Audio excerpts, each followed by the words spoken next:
sejarum dua jarum, berat membawa dagangan seorang. Ke kelang berulang makan, ke langit berulang mandi.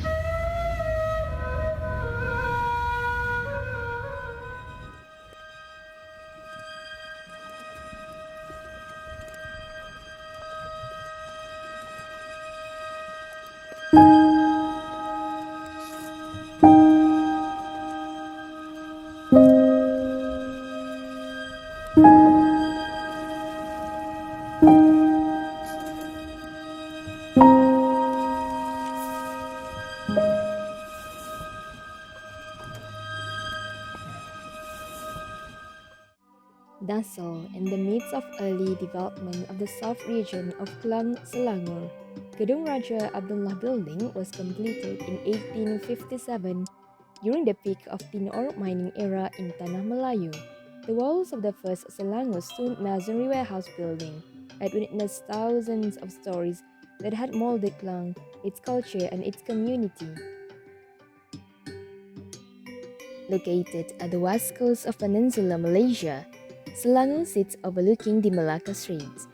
Islam, as the predominant religion of the state, arrived in Selangor concurrently with the rise of Malacca during the 15th century. At that time, Selangor was under the rule of Malacca Muslim Sultanate, who made Islam as the main religion for all the states within its empire. Tun Perak's presence at Klang also gave credence to the idea that Islam in Selangor originated from Malacca. After the Bugis Malay Sultanate came to power in Selangor, Raja Lumu, also known as Sultan Salehuddin, became the first Bugis Sultan of Selangor the Sun to embrace Islam. Raja Lumu's acceptance of Islam that attracted his people to revert to the religion, widening the Muslim demographics in Selangor. The strategic geographical location of Klang along the Silk Road route had sped up the spread of Islam.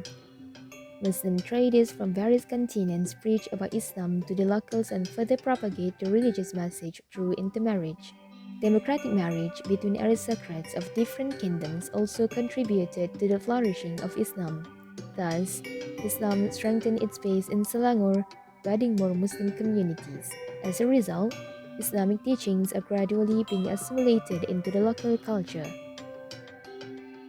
The Sultanate democratic legacy of the Selangor Empire began through the coronation of Raja Lumu, who was the son of Opu Dain Chelak, one of the 5 Buginese brothers. Together with his brothers, Dain Chelak had contributed to the founding of Selangor and also proclaimed his son as the first Sultan of Selangor. The Sultanate lineage sustained throughout generations until today. In the mid-19th century, during the reign of Sultan Abdul Samad, Islamic laws were implemented. Selangor is divided into 9 districts consisting of Sabak Bernam, Hulu Selangor, Kuala Selangor, Gombak, Klang, Petaling, Hulu Langat, Kuala Langat, and Sepang. Klang, the former capital of Selangor, it is located just off the southwest of Kuala Lumpur. Klang is known as the oldest district in Selangor, which existed before the establishment of Selangor itself. According to the historian W.J.F. Labrie, Klang predated Malacca in recorded history and was said to have existed as early as the Ancient Bronze Era in the 600 before century. Klang River plays a vital role as a trade travel and transportation medium, particularly 8 kilometers through the west of Klang River to the Malacca Straits. The name of Klang is believed to be derived from 2 possible etymologies, Klian and Kolong, meaning the mines.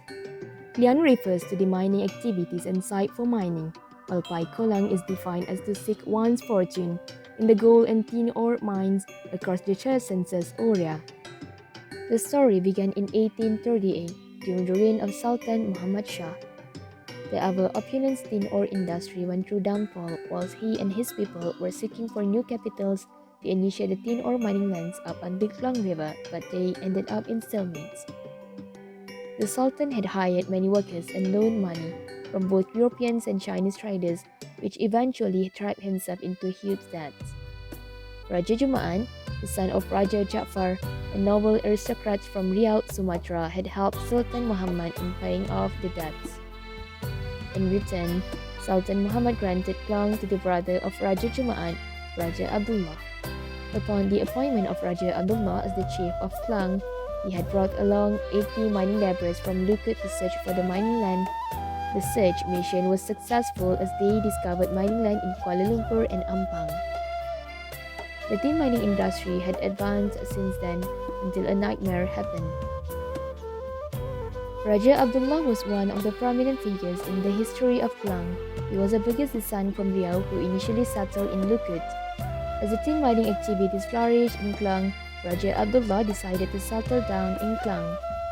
This decision had led him to build a two-story house from a tin ore warehouse on the ground floor. The living area was reserved for the first floor.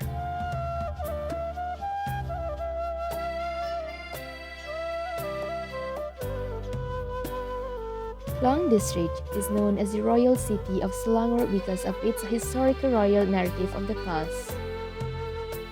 Klang Selatan is filled with an array of heritage buildings from the British colonization era that still remain standing until today.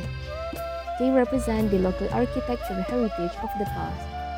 Back in the early 18th century, Gedung Raja Abdullah was surrounded by large greenery and mangrove areas along the Klang River.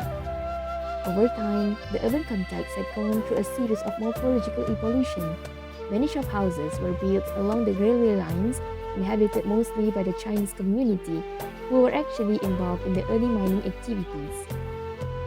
The royal town of Klang possesses many historical monuments and structures, mainly reflecting the British colonial architectural influence and occasional hybrid representation of the local vernacular traditional Malay architectural features.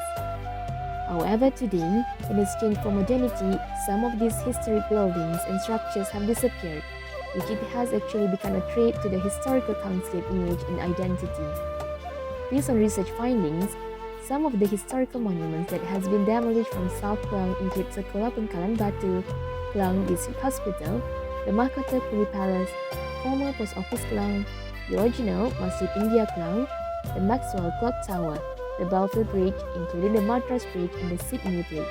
On the other side of Klang Selatan, a new township development named Little India is located along Jalan Tengku Kelana. This neighborhood is evidence of the Indian community existence in Klang. Today, it is recognized as one of tourist spots in Klang. Gedung Raja Abdullah is located at Jalan Gedung Raja Abdullah, Klang Selatan. Historically, the location was close to Pangkalan Batu Port and Klang River, hence a strategic place for the tin ore warehouse. The building construction began in 1856 and completed in 1857. It was built by builders and carpenters from Lukut under Raja Abdullah's owner's supervision. Gedung Raja Abdullah is a very significant example of the Malay progenitor supremacy and revolutionary governance. The historical era of the building marks the genesis of the Selangor's accomplishment as a city, where many settlements and neighboring buildings were built in response to the economic and political demands and colonial architectural influence. It is also known as the first stone masonry building built in 19th century, indicating the technological advancement and wealth of Raja Abdullah.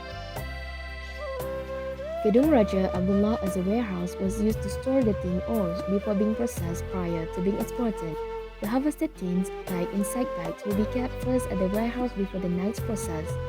Furthermore, the raw tin will be sent off to the smelting plant for further action.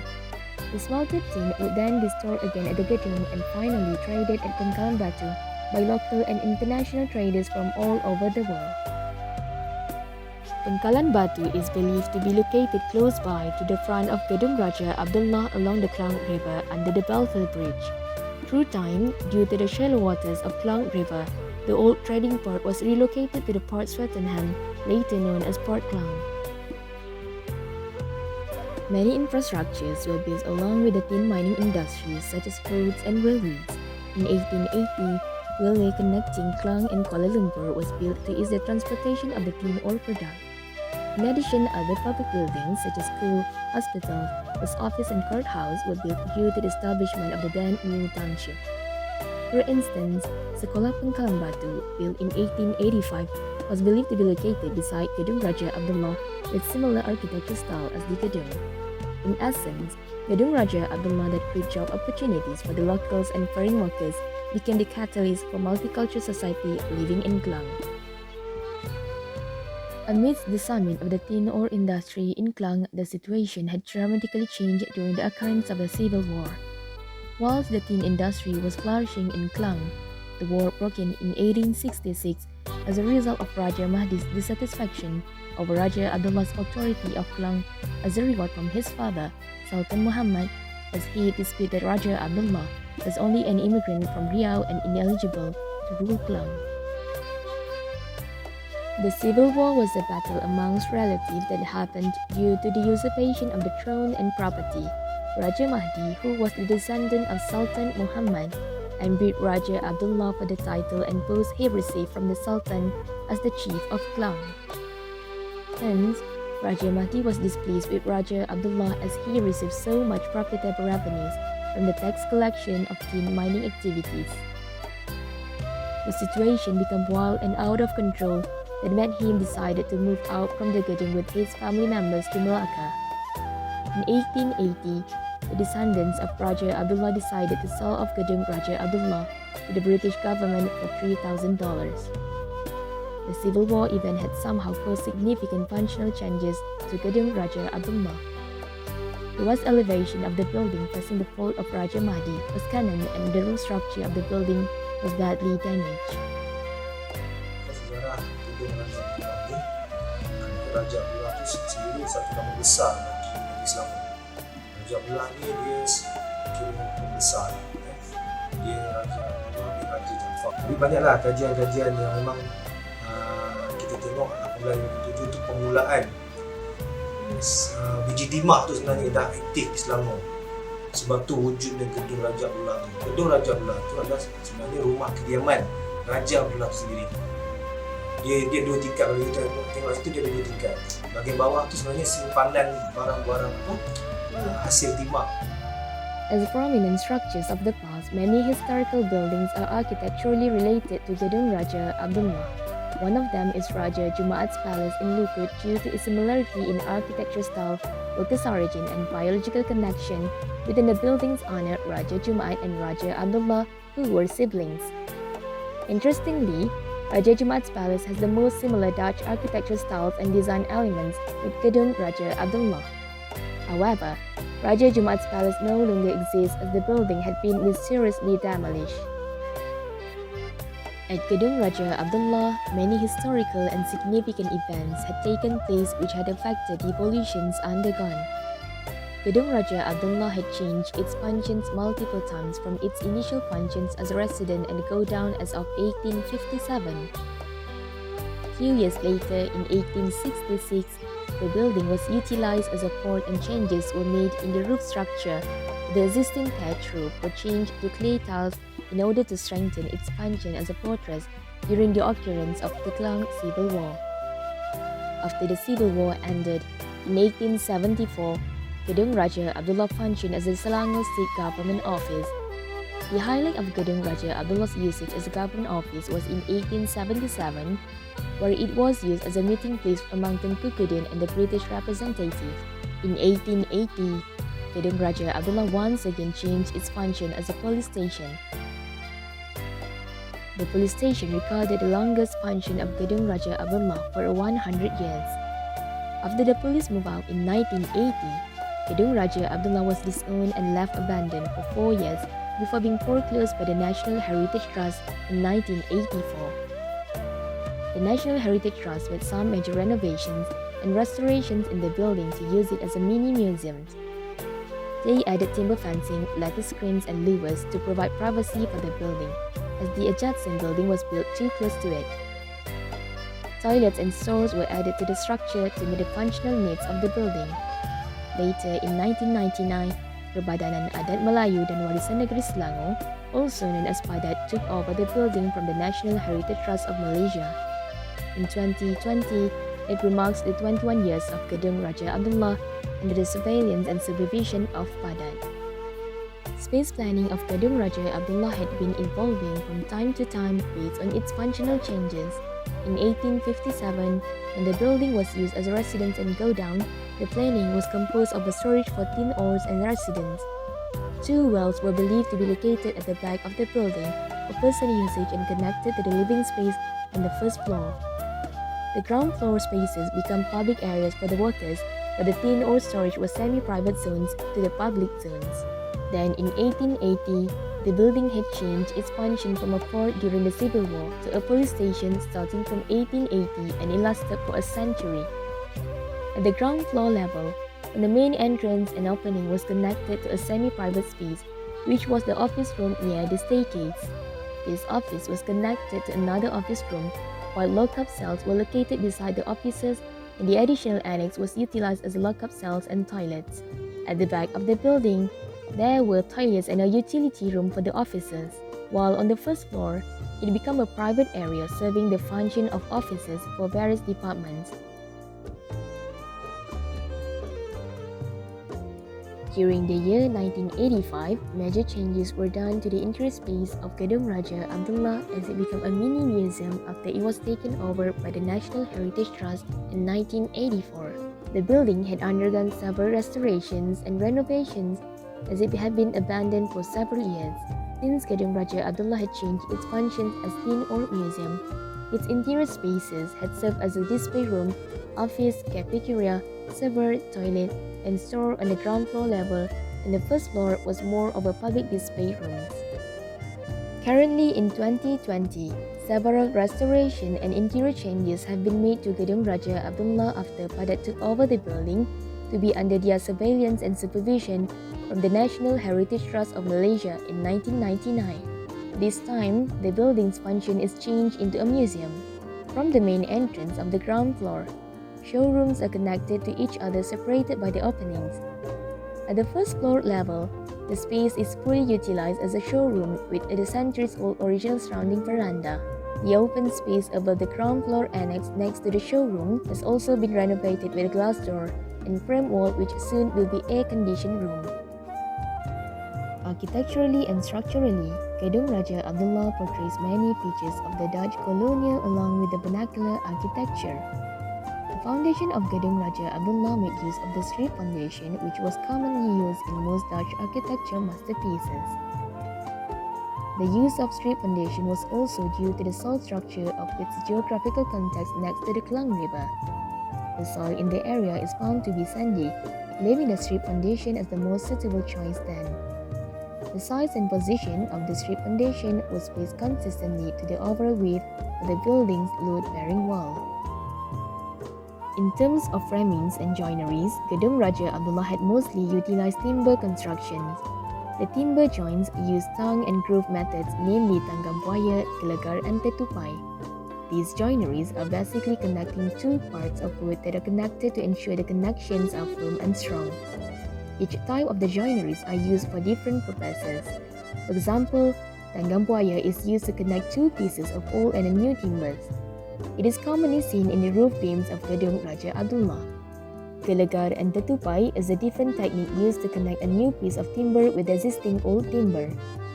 Gelegar will be strengthened by tetupai as it functions as a retainer for gelegar. Gedung Raja Abdullah is distinctively unique in comparison to other buildings built during its era. It portrays the amalgamation of Dutch colonial and Malay vernacular architectural features. The godown has also executed the use of terracotta tiles as the flooring material as well as the roofing materials. Terracotta tiles of Gedung Raja Abdullah are similar to the one used at Raja Jumaat's Palace in Lukut. The richness of the color and texture of terracotta tile give warmth to the look and ambience of the interior spaces. It also presents a unique and authentic look that reflects the elegance, beauty, as well as the rich culture of Gedung Raja Abdullah. The features on the windows and doors design of Gedung Raja Abdullah also reflect the Dutch influence domination to the overall architecture. The windows of Gedung Raja Abdullah are paneled windows made from timber. On the upper floor, the colonnade paneled windows are incorporated with glass elements that allow visual connectivity for the users. The doors design, on the other hand, are timber paneled doors with various designs that are available in this architectural masterpiece. It varies depending on its location and functions. The domes are designed with no sills with various height. The roof of Gedung Raja Abdullah is a two-tiered roof with the first tier a flying hip roof and a gabled roof in the second tier. Originally, the roof structure of Gedung Raja Abdullah was a single-tiered roof but was changed to a two-tiered roof by the police administration in 1880 for ventilation and daylight purposes. The two-tiered roof structure adopted the original construction method of the structure. The structure of the hip roof comprises of roof beams, wooden truss, rafters, battens, and purlins. The wooden truss is nail-mounted on a piece of lumber known as a ridge. Rafters are placed adjacent to the truss, creating the hip loop of the roof. Purlins are nailed on truss to hold and support the roof load, while the battens are placed on top of the purlin, holding the loads of the roof tiles. The fascia bolts are then attached to the roofline perimeter of the roof, giving the overall roof design a sleek and a clean look. Gedung Raja Abdullah significantly impacted the quality of life of its neighboring community. It is evident that Padat had demonstrated a good level of care towards Gedung Raja Abdullah through the conservation and restoration in an endeavor to ensure this national treasure is preserved for the future. Despite its ever-changing functions, the Godown's significance to the people remains intact. As the layers of history pass, there is much to learn about the culture and people of yesterday. Gedung Raja Abdullah is indeed a noteworthy monument that initiated the chronicles of the Malay supremacy in leadership, symbolizing Raja Abdullah as a Muslim leader with great leadership that boosted the economy of the nation.